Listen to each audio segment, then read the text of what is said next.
मध्य प्रदेश के मुख्यमंत्री डॉक्टर मोहन यादव की अध्यक्षता में रविवार को आयोजित मध्य प्रदेश कैबिनेट की बैठक में समान नागरिक संहिता विधेयक के प्रारूप को मंजूरी दे दी गई। सरकार अब इस विधेयक को 20 जुलाई से शुरू होने वाले विधानसभा के मानसून सत्र में पेश करेगी। बैठक में यूसीसी के अलावा श्रम संहिता, निजी विश्वविद्यालय संशोधन, नागरिक सुरक्षा और ईज ऑफ डूइंग बिजनेस से जुड़े विधेयकों को भी स्वीकृति दी गई। कैबिनेट बैठक के बाद मुख्यमंत्री डॉक्टर मोहन यादव ने कहा कि समान नागरिक संहिता का उद्देश्य सभी नागरिकों के लिए समान कानून लागू करना है। उन्होंने कहा कि राम और रहीम सबके लिए एक जैसा कानून होगा।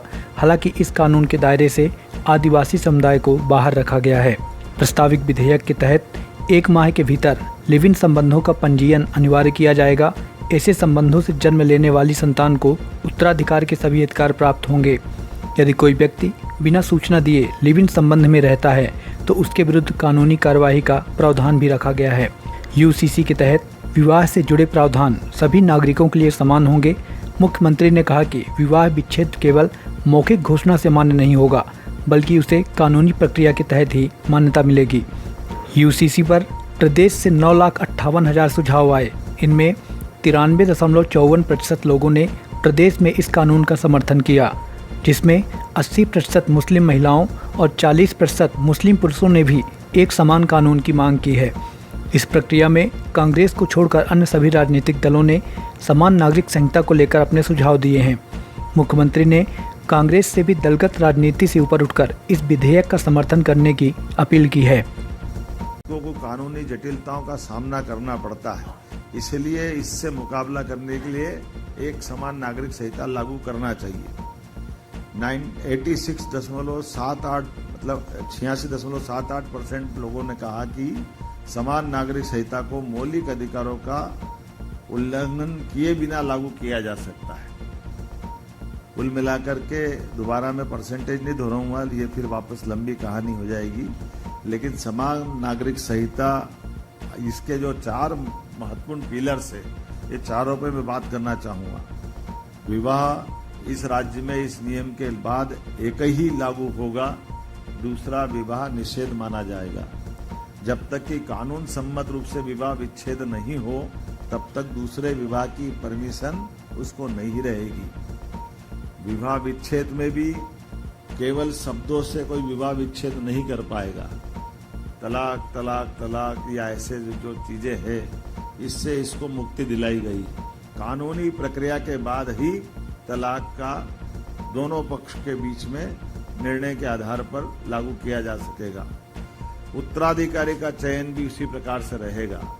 जो उत्तराधिकारी आमतौर पे होते हैं, इस कानून के बाद सबको समान रूप से उत्तराधिकारी एक कानून से चलने के लिए बाध्यता रहेगी। और एक उत्तराधिकारी में महिला पुरुष का भी अधिकार कम ज्यादा नहीं होगा, दोनों को समान होगा। कुछ कानूनों में पहले महिलाओं को आधा अधिकार दिया गया था, ऐसे में बहनों को, भाइयों को समान अधिकार इस कानून के माध्यम से दिया जाएगा। इसी प्रकार से ये जो एक नई प्रथा है, उस प्रथा में जो भी सिस्टम है, तो अगर आप लिव इन रिलेशन रखना चाहते हैं तो उसमें भी आपको आयु सीमा के अंदर ही 1 महीने से कम समय में पंजीकरण, रजिस्ट्रेशन के बाद रहने की छूट है। चाहे जो नहीं रह सकेगा। तो 21 साल का पुरुष और 18 साल से बड़ी महिला या बहन जो भी होगी, वो इसका अंदर आएंगे। और इसमें भी अगर उनका विवाह हुआ है तो इसमें इस दायरे से वो बाहर हो जाएगी, जब तक कि वो सारी प्रक्रिया विवाह संबंधी कोई अपना उस प्रकार की कोई बाधा उनके जीवन में अगर आ रही तो वो इससे नहीं रहेंगी। स्वैच्छिक रूपता को थोड़ा इसमें रोका गया है। समान नागरिक संहिता में युगांतकारी प्रभाव, खास करके धार्मिक स्वतंत्रता, ये सभी धर्मों का सम्मान करने वाला कानून है। इसमें किसी धर्म को नीचा नहीं दिखा रहा है। क्या हिंदू, क्या मुसलमान, क्या ईसाई, क्या पारसी, सभी धर्मों का समान सम्मान करने के लिए कानून को लगाया गया है। महिलाओं के लिए भी, सभी प्रकार की बहनों के लिए समान रूप से उनकी गरिमा और सम्मान का भी ध्यान या उनके सम्मान की रक्षा करने के लिए ये नारी सशक्तिकरण की दिशा में उल्लेखनीय कदम है। भेदभावपूर्ण प्रथाएं जो चलाई गई थी, बहुत सारे प्रकार की, जो उन सारी प्रथाओं को रोकने का प्रयास किया है।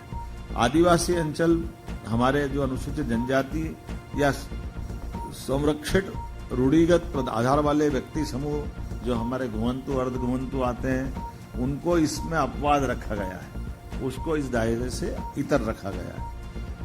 सभी धर्मों की बात मैंने कही कि सभी धर्मों के लिए एक समान शर्त है।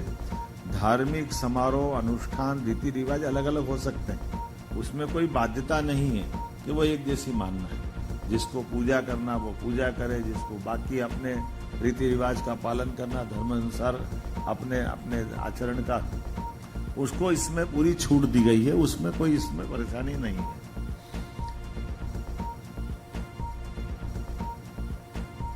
विवाह की न्यूनतम आयु सभी के लिए 21 वर्ष है, महिलाओं की न्यूनतम आयु 18 वर्ष है। इससे वो जो गलत प्रथा थी, यौवन आधारित अलग अलग आयु में विवाह की जो प्रथा थी, वो विवाह की प्रथा को प्रतिबंधित किया गया।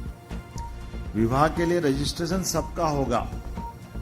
अब ये हम सब गौर करेंगे, विवाह का पंजीयन पंचायत से लेकर के नगरीय निकाय तक, ग्रामीण स्तर में, शहरी स्तर में रजिस्ट्रेशन अनिवार्य